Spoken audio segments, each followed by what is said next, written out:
जय हिंद, जोहार साथियों।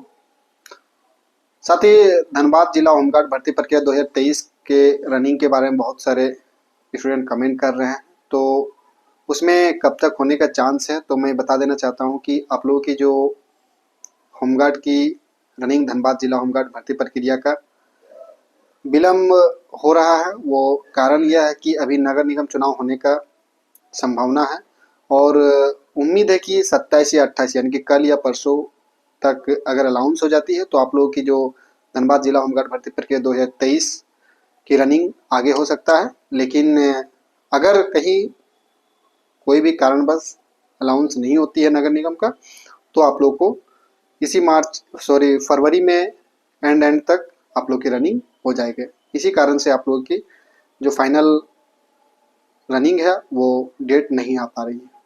यही अभी तक कारण मिला। जय हिंद साथियों।